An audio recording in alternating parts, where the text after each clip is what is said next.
soy Florentina Gamarro. Les doy la bienvenida a un nuevo episodio de nuestro podcast semanal. Muy bienvenidos y bienvenidas a este nuevo episodio que concretamente es el primero del año, para decirlo formalmente, porque es el primero luego de mi regreso de viajar por México nuevamente, por ese país tan querido y tan generoso. Y me pareció una buena oportunidad para compartir con ustedes parte de lo que trabajé para el Congreso de Convergencia, que fue uno de los motivos de mi viaje. Se trató de un trabajo en el que me propuse articular algunas cuestiones en torno a lo que se podría dar en llamar el lazo entre analistas. Y un poco la pregunta que guió mi presentación estuvo orientada a que si pudiésemos afirmar, ¿no?, sin tanto rodeo, que el secreto de la alegría se localiza en el encuentro, ¿no? Y en el encuentro digo con aquellos con los que además podríamos compartir las causas de la alegría. La pregunta es si volveríamos una y otra vez sobre este famoso tema en torno al lazo social entre psicoanalistas, ¿no? Un poco este fue el interrogante inicial, ¿no? Que si bastara con la alegría y si la alegría del encuentro pudiera producirse precisamente, ¿no?, en el acto mismo de encontrarnos, ¿seguiríamos hablando del lazo entre analistas? Y un poco la idea es referirme hoy en este episodio a esto que hace que los analistas nos encontremos, pero a lo que hace al encuentro en serio, digamos, ¿no? Porque formas y formas de encontrarse o de aparentar que se producen encuentros me parece que están a la orden del día. Quizás la pregunta que me proponía retomar es ¿qué es lo que hace, ¿no?, que nos reunamos? Porque no se trata de una comunión, ¿no?, sino de encuentros que no reniegan de peligros, vicisitudes, contingencias. En este sentido, digo, el lazo entre analistas siempre pone en marcha algo del discurso analítico en la medida en que este último viene a ponerse en cruz ante otros discursos, ¿no?, los más totalizantes, podríamos decir, el universitario, el amo, el capitalista, incluso el discurso histérico. Y que entonces podríamos estar nosotros advertidos, quizás, digamos, a esta altura podríamos decir, de qué se trata, ¿no?, orientarnos allí donde el oriente por ahí ya es para mí una orientación, ¿no? ¿Cuál es el camino? Pero también, ¿cuál es el motivo para alzar nuestras voces? ¿No? En este punto, si retomamos cómo comenzó Lacan planteando que lo que guía a un analista en principio es la docta ignorancia, ¿no?, esto que hace que efectivamente no estemos posicionados en ese lugar de saber, que no nos creamos que somos los que portamos el saber, y que en todo caso, digamos, lo que se requiere precisamente en el trabajo en torno a la ignorancia es una emancipación de la ilusión de saber y de control. Aunque, como analistas, sabemos que el saber forma parte de una ficción necesaria, por lo menos para que un análisis comience, ¿no? Entonces, ¿qué distingue a este discurso, el discurso psicoanalítico, de los otros? ¿No? Siguiendo este interrogante, podríamos decir que en primer lugar tiene que ver con el hecho de no cerrarse sobre sí mismo, ¿no? De no instaurarse como hegemonía ni jerarquización, porque sabemos que alzar la voz siempre es más o menos incómodo, ¿no? Y que se soporta en todo caso en la transferencia de trabajo con otros, en la transferencia de trabajo con otros. No la transferencia sugestiva que otros pueden depositar sobre nosotros, ¿no?, sino la transferencia que se produce al lazo. Entonces, se trata de un lazo que en primer lugar desempolva el adormecido y dogmático saber establecido, forjando una praxis en una trama, ¿no? Una trama que, sin perder, digamos, la marca distintiva de cada quien, se va a posicionar en lo posible a la mayor distancia de la opacidad y de la crueldad, ¿no? De las quimeras, los embustes del poder en cualquiera de sus formas, y que deje a nuestro quehacer, digamos, lo más a salvo posible de las hostilidades y a la intemperie, ¿no? Entonces, ¿de qué modo asumir el riesgo de poner en marcha una vía que, sin abandonar el entusiasmo, ¿no?, nos mantenga advertidos? ¿No? ¿Advertidos de qué? Bueno, advertidos de que los no incautos, es decir, los que se creen demasiado astutas, suelen perderse en el devenir, ¿no? Entonces, ¿cómo pensar un quehacer advertidos, advertidas de las hegemonías y de los saberes establecidos que acechan? Y me parece que es, digamos, un modo posible, ¿no? El compartir, escucharnos, leernos, reunirnos, escribiendo, ¿no? Haciéndole lugar a la pluralidad sin aplastar las singularidades en la medida de lo posible, si es que eso se puede, ¿no? Y en algún punto bordear esa experiencia imposible. Lacan se preguntaba, ¿qué alegría encontramos en eso que constituye nuestro trabajo? ¿No? Eso se lo preguntó en 1967. Y yo un poco propongo que retomemos la cuestión de la alegría, o que mejor dicho, de aquello que se dio en llamar saber alegre, y que se encuentra en la vereda contraria de la tristeza, ¿no? Si seguimos a Spinoza, digo, hay afectos alegres que posibilitan el acto y, por el contrario, afectos tristes que lo van a dificultar o los van a impedir. Y en estos tiempos de tristeza, de crueldad, de violencias y desamparos, el problema es la miseria humana, ¿no? Y la miseria humana parece estar haciéndose un gran festín, también por el abuso en torno a las tristezas de los otros. Recordemos que Lacan definía la tristeza como cobardía moral, y en este sentido podemos decir que la alegría se distingue de esta última por sostenerse en el deseo de vivir, que no es poco, ¿no? Cuando Lacan se refirió a las pasiones del alma, nos llamó particular atención sobre la tristeza, diciendo que es uno de los pecados manifiestos por el Dante en el infierno de su Divina Comedia, ¿no? Entonces podríamos pensar que esos infiernos acechan precisamente por el lado de confrontarnos una y otra vez a ese pecado capital que puede ser la tristeza. Y mientras que, por otro lado, en el seminario de los escritos técnicos de Freud afirmaba que la alegría, él la ubicaba en una dimensión que está más allá de la categoría del goce, ¿no? Que no es poco ubicarla de esa manera, ¿no? Es precisamente aludir a una plenitud subjetiva, decía Lacan, y que se trata precisamente de una alegría que no se desliga de la castración. Y este es un punto sumamente importante, incluso cuando hablamos del lazo entre analistas. Entonces, la propuesta gira en torno a esto, ¿no? La de mi trabajo y la que hoy les comparto y les transmito a ustedes en relación a proponer un retorno a la ética y al deseo del analista, pero también rescatar un motivo para compartir la alegría, ¿no? Que la alegría no es para uno solo, requiere siempre de la transmisión, ¿no? Un hacer pasar a otros, con otros. Insisto, porque de eso se trata la transferencia de trabajo, no de la adulación, ¿no? No de, qué sé yo, si tenemos santos o santas a las que les prendemos velitas como si fueran las virgencitas de Itatí o la de Luján. La palabra, digamos, en este sentido, sugestión, me parece que es crucial para que estemos advertidos que si bien no vamos a prescindir del efecto sugestivo que conlleva todo ribete transferencial, nos detengamos en la alegría.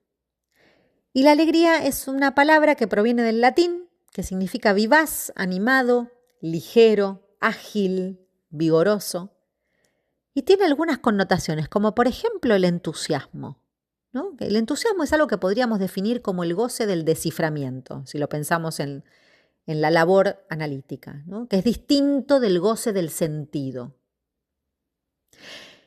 Se trata entonces, ¿no?, de poder pensar que la intervención analítica resitúa la diferencia precisamente entre una demanda de amor y la demanda de saber, ¿no? Si nosotros pensamos la diferencia entre el goce del desciframiento y el goce del sentido, lo podríamos enmarcar perfectamente entre esta diferencia que situamos del lado de la demanda de amor o de la demanda de saber, ¿no? Porque mientras que la demanda de amor es intransitiva, es imposible de saciar, la segunda permite el desciframiento, ¿no? O que cierta formulación de una verdad sea posible. Entonces, para trabajar, como lo hacemos los y las analistas, con el goce, con el dolor de existir, con el fuera de sentido, la alegría y el entusiasmo son afectos fuertemente imbricados con nuestra función. Al menos esto es una hipótesis que yo les comparto y, bueno, y abrirá quizás el diálogo en el mejor de los casos, ¿no? La alegría está más allá del goce. Esto implica que podamos pensarla en relación a los registros simbólico e imaginario. Curiosamente, en esa misma articulación en la que Lacan ubica el amor, ¿no? Esto quiere decir que ni una ni otro carecen de una articulación con la ley, ¿no? Fíjense qué interesante, que en esas primeras pasiones, ¿no?, de las que se ocupó Lacan, las pasiones del ser, afectaban al sujeto respecto de su relación con el lenguaje. Mientras que estas segundas, las del alma, van a hacer referencia al objeto. Y en función de estos dos grupos de pasiones, digamos, podemos ubicar lo propio de la ética en psicoanálisis, ¿no? Las pasiones del ser se escenifican en relación al otro con mayúscula, ¿no? Amor, odio e ignorancia, que luego Lacan las va a reunir bajo el término de odio-enamoramiento, ¿no? Precisamente nombre con el que Lacan va a situar los escollos de la relación transferencial y que precisamente conciernen al sujeto del inconsciente, ¿no? Respecto de la falta en ser, digamos, lo que hace que el sujeto se las tenga que ver con la cuestión de la incompletud, digámoslo así. Si bien entonces en el síntoma y la transferencia podemos ubicar la relación al otro, como dijimos antes, al otro con mayúscula, la cuestión es qué pasa con la dimensión de lo uno, ¿no? Que no es un sesgo menor. En este punto digo, todo lo que queda del lado de eso uno hace referencia al cuerpo, al goce, a todo lo que no queda subrogado bajo la lógica del sentido, ¿no? Es decir, todo aquello que no está sujeto a la ley. Y todo lo que no está sujeto a la ley, bueno, encierra sus peligros.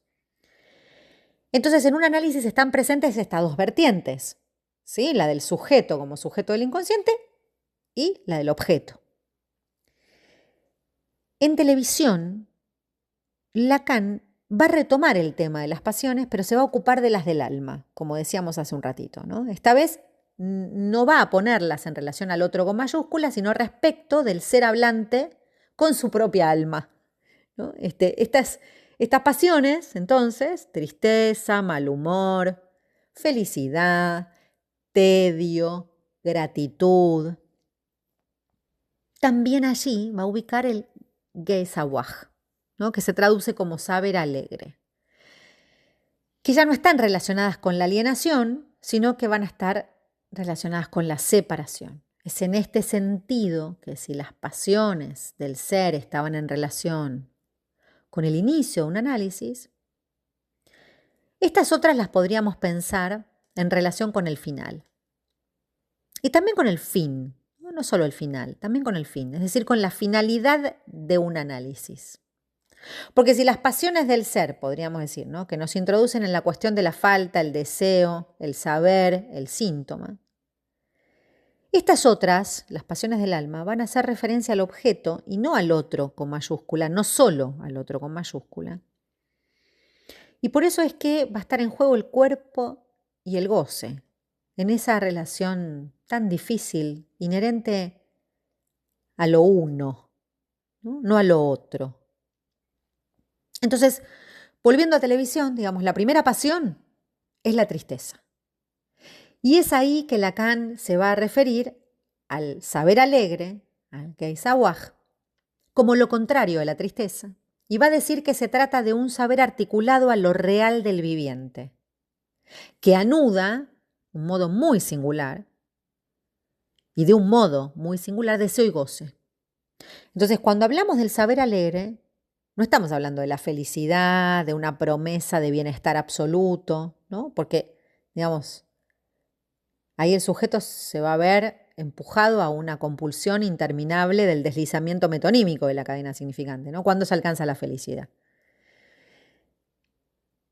Entonces, la propuesta es pensar en qué consiste la alegría de nuestro trabajo, en qué consiste el lazo entre analistas y puede ser sostenido en la alegría, en esto que Lacan ubicó tan espinocianamente como ese saber alegre, y que se trata de un trabajo marcado específicamente por la producción de un discurso sostenido por ese saber hacer. En este punto podríamos decir, marcado por cierta virtud, para seguir los caminos de Oriente, digamos, esa palabra tan hermosa, la virtud, que tiene que ver con no comprender y que tiene que ver con eso que constituye el bien decir, que no se va a dirigir a algún descubrimiento oculto, ni lo va a poder enunciar alguien que posea un saber, sino que tiene que ver con la invención. El bien decir tiene que ver con la invención y no puede ser construido sino con otros. Entonces, quizás un poco la pregunta en relación a las pasiones tiene que ver con los modos de afectación, ¿no? ¿De qué modo estamos afectados hoy las y los analistas en nuestro trabajo y cómo hacemos del lazo un motor, la causa, de que la única transmisión en juego sea la del deseo, ¿no? No la del saber? Entonces, la tristeza, la felicidad, la gratitud, el tedio, el mal humor y el saber son pasiones que constituyen la estofa de nuestro quehacer, ¿no? Pasiones que nos abren una vía posible de trabajo en una orientación hacia lo real. Y diría aún algo más, que tal vez sea preciso ubicar el estado de las pasiones en el momento final de un análisis. Porque lo que ahí se pone en juego no es la relación del sujeto con el significante, sino la relación del sujeto con lo imposible. Y esto atañe a la relación del sujeto con la verdad. No quisiera olvidarme de mencionar el tedio, porque no es menos importante. El tedio, que podemos pensarla incluso, definirla como esa pasión de la repetición, es algo de lo uno que se repite, ¿no? Y que yo lo encuentro hoy, por ejemplo, en el mal humor. El mal humor, que es un afecto muy esperable en el inicio de un análisis, ¿no? Pero también el mal humor es un afecto muy notable cuando el análisis falta. Y podríamos decir incluso que es muy notable en la posición desde la cual algunos analistas, algunas, enuncian, ¿no? Uno podría encontrar ahí muy notablemente el mal humor. Y podríamos decir que es un afecto que no se entrama. ¿Por qué no se entrama? Porque engendra algo de real como imposible de soportar. Entonces, cuando nos referimos a un saber alegre, no hablamos de indiferencia, ni de optimismo, ni de un saber todopoderoso, poderosa, poderose, sino que lo que pretendemos situar es ese pasaje de la impotencia a la imposibilidad, si es que se puede. Y ahí la alegría, porque la alegría consiste en admitir la extimidad de un goce que no puede reabsorberse en el saber. Por eso la dimensión de los afectos, a mi entender, adquiere un valor de índice de lo real y de la posición ética, ¿no? Del sujeto y por ende de los y las analistas. Es por esta razón que me resultaba tan pertinente darle un lugar a la cuestión, ¿no? Del saber alegre, porque solo puede haber alegría en la medida en que se haya establecido algún borde. algún modo de reencauzar el goce pulsional y abrir el interrogante acerca de si es posible entender la alegría como un medio, ¿no? Un modo de hacer que al mismo tiempo que considera lo imposible de la unión, no deja de poder pensarse como un modo de lazo, porque conlleva una posición ética respecto del inconsciente. Y al mismo tiempo me interesa proponerles que pensemos cuáles son los obstáculos que se nos presentan para abonar cada vez más, ¿no?, a las pasiones tristes, a la indiferencia, al odio, a la modestia. Y que este particularmente es un tiempo en el que el saber dogmático no deja de emparentarse con posiciones alimentadas por las furiosas y encarnizadas voces superyoicas, ¿no? Entonces esto, no sé cuál es la sensación que tengan ustedes, pero uno lo encuentra permanentemente, ¿no? En las redes pareciera estar a la orden del día, ¿no? Que decir algo incluso hasta adquiere tonos imperativos, formas de escribir, ¿no?, de lo que hay que hacer, de lo que hay que decir, de lo que no, de lo que los analistas tienen que hacer, de lo que los analistas hacen mal. Y es por esta razón que me parece que revisar el modo en el que Lacan puso en consideración los afectos nos acerca más de una mirada respecto al quehacer de los analistas, ¿no? Esta sería como la conclusión con la que yo me encontré. Porque si consideramos que la posición de un analista o de un analista depende en mayor medida de su propio análisis, algo de lo que se habla mucho, pero ¿quién le va a pedir a su analista, no? Al analista le va a decir al analista, ¿con quién te analizás? ¿Te analizás con alguien, no? ¿Cómo saber que un analista, incluso aquellas que dicen que hay que analizarse, se analizan, ¿no? ¿Cómo saber ahí? Este es el punto, ¿no? En el fondo se trata de una creencia, en el fondo se trata de confiar, ¿no? Pero sí hay algo que me parece que se circunscribe al estilo de cada uno, que va a estar fuertemente vinculado con el modo en el que se ha podido o no atravesar el embrollo de las propias pasiones. Y eso sí, ahí me parece que no hay engaño, por lo menos no tanto. En este sentido, entonces, digo, los afectos son también un signo de una posición asumida, aunque oscura, insondable decisión, que indica hasta qué punto se han desandado los caminos del goce. En este punto cabe mencionar que la alegría dependerá del recorrido realizado, ¿no? Lacan llega a decir que la alegría es la plenitud subjetiva. Y encima después agrega que va más allá del goce, o sea que, digamos, si podemos encontrarla bajo algún efecto, es precisamente en ese efecto que cobra la forma del lazo social, ¿no? Y también en el inconsciente, por supuesto, singular del sujeto. Este planteo, entonces, me invitó a diferenciar aquello que sería una satisfacción de la alegría, o mejor dicho, de eso que llamamos saber alegre. Porque si estar analistas, como decía el querido Ulloa, requiere de la distancia entre el analista y su persona, esta cuestión pone sobre la mesa lo referente a las pasiones del ser, amores, odios, ignorancias, pero también a las del alma, ¿no? Y aún más allá de la voluntad del analista, porque si no quedan los restos de que un analista ha cedido ante el goce, si no queda bordeado el no todo, y las consecuencias es que éste no haya renunciado a la satisfacción pulsional de sus pasiones, odios, furias, iras, ignorancias, y también de sus indiferencias, ¿por qué no? No podrá ni siquiera advertir de los peligros que eso conlleva. Y entonces no va a ser posible disponerse a esa función. No hay analista sin sesión de goce. Y esto solo se logra atravesando el propio análisis. En este punto es que la alegría concierne específicamente aquello que queda para el encuentro, para lo imprevisto, para la sorpresa. Y lamentablemente eso cualquier imperativo lo impide, cualquier infatuación lo impide.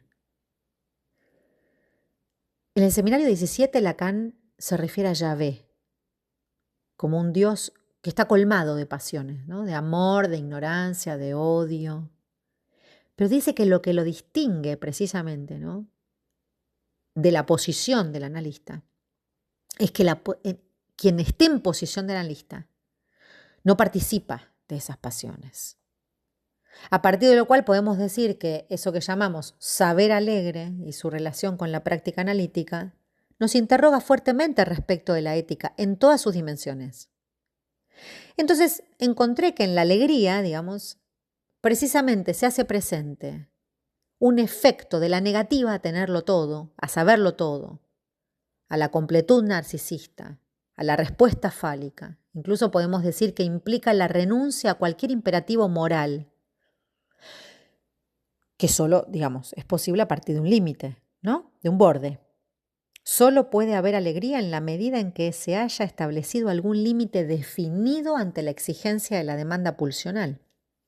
Por eso es que alegría y acto, ¿no? Si pensamos ahí esa relación tan interesante, o por lo menos la que a mí me está resultando interesante cada vez, alegría y acto se enlazan y conforman un nudo ético, ¿no? Para otros podrá tratarse de resignación, mal humor, cólera, incluso odio.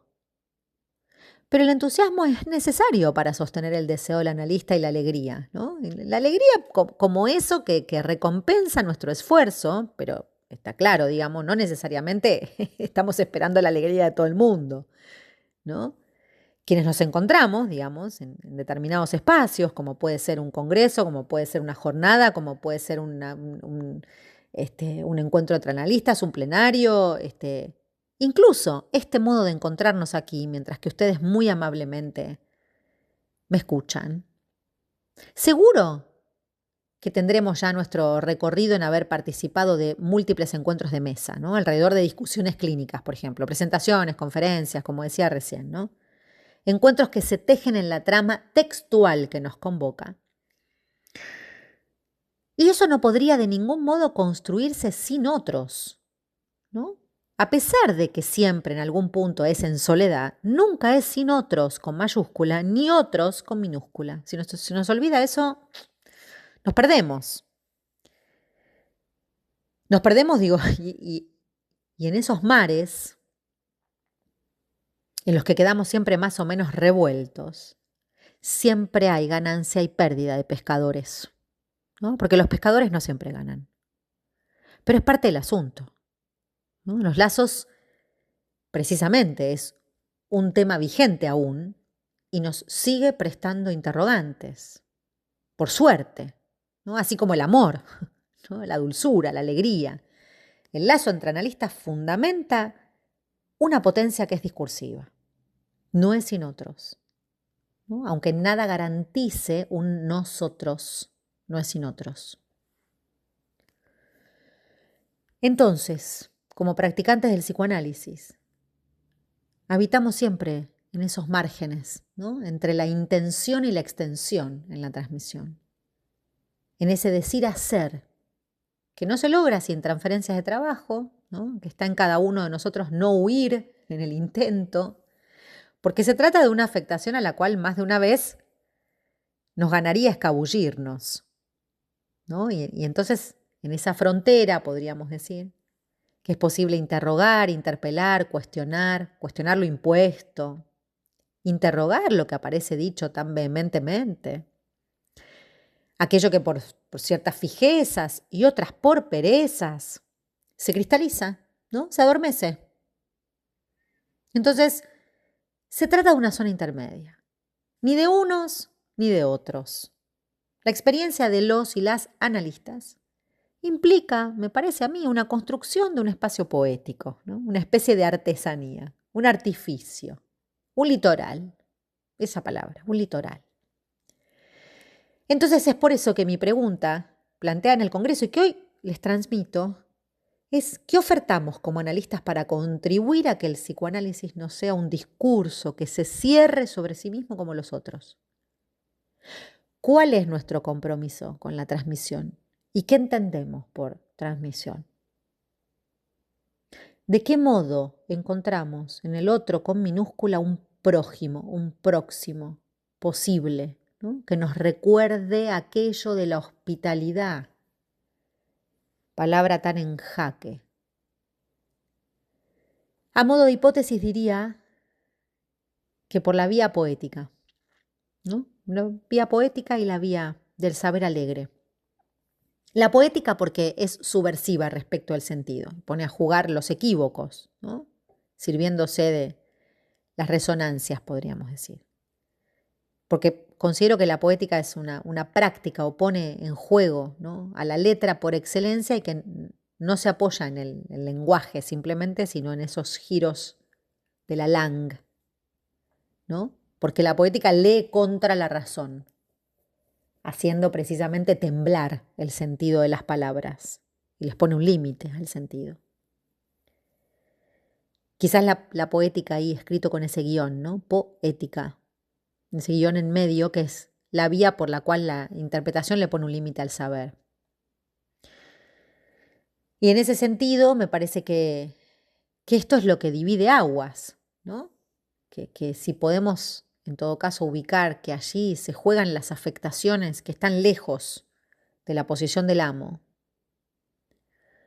tenemos una salida, como por ejemplo con la ternura, ¿no? La ternura es un acto subversivo, es una palabra también muy vapuleada, porque se habla, en nombre de la ternura también se dicen barbaridades, ¿no? Pero la ternura forma parte de este acto y afectación del lazo social, ¿no? Que en todo caso se presenta como un discurso que no va a poder sostenerse por uno solo. Entonces, en este sentido, podríamos pensar, ¿no?, ¿cuáles son los soportes del lazo?